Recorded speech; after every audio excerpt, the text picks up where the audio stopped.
7 आदमी एक अहम जासूसी मुहिम पर निकले थे। मकसद ये था कि दुश्मन के लश्कर की खबर लाकर अपने कमांडर तक पहुंचाएं। रात का वक्त था, खामोशी छाई हुई थी और हर कदम खतरे से भरा हुआ था। अभी वो कुछ ही आगे बढ़े थे कि अचानक फारसियों का एक अजीम लश्कर उनके सामने आ गया। तादाद इतनी ज्यादा थी कि दिल दहल जाए। ये मंजर देखकर 6 साथी घबरा गए और वापस लौटने का फैसला कर लिया, मगर एक शख्स डट गया। उसने मजबूत लहजे में कहा, मैं वापस नहीं जाऊंगा जब तक अपनी जिम्मेदारी पूरी न कर लूं। बाकी सब चले गए, मगर वो अकेला आगे बढ़ता रहा।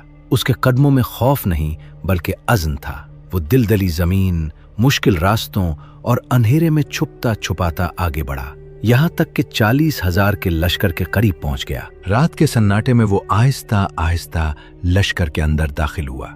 हर तरफ सिपाही थे, घोड़े बंधे हुए थे, मगर वो निहायत महारत से सबके दरमियान से गुजरता हुआ आगे बढ़ता गया। अचानक उसकी नजर एक बड़े सफेद खेमे पर पड़ी, जिसके इर्द गिर्द कीमती घोड़े खड़े थे। उसने फौरन समझ लिया कि ये लश्कर के सिपह सालार रुस्तम का खेमा है। वो खामोशी से करीब पहुंचा, अपनी तलवार निकाली और खेमे की रस्सियों को काट दिया। अचानक खेमा जमीन पर आ गिरा और अंदर मौजूद लोग संभल न सके। इसी लम्हे उसने घोड़ों की रस्सी खोली, एक तेज रफ्तार घोड़ा पकड़ा और बिजली की तरह वहां से निकल गया। शोर मच गया। फारसी सिपाही उसके पीछे दौड़ पड़े।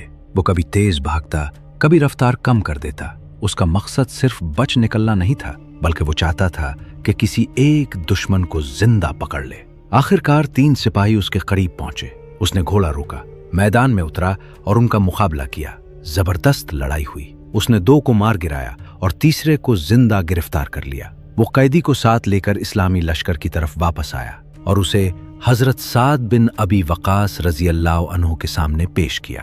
कैदी हैरत से कांप रहा था। उसने कहा, अगर तुम्हारे लश्कर में इस जैसे लोग मौजूद हैं तो तुम्हें कभी शिकस्त नहीं हो सकती। ये बहादुर मुजाहिद कोई और नहीं बल्कि हजरत तुलीहा बिन खुवैलिद असदी थे, जिन्होंने अपनी जुर्अत, हिकमत और ईमान से तारीख में एक नाकाबिले फरामोश मिसाल कायम की।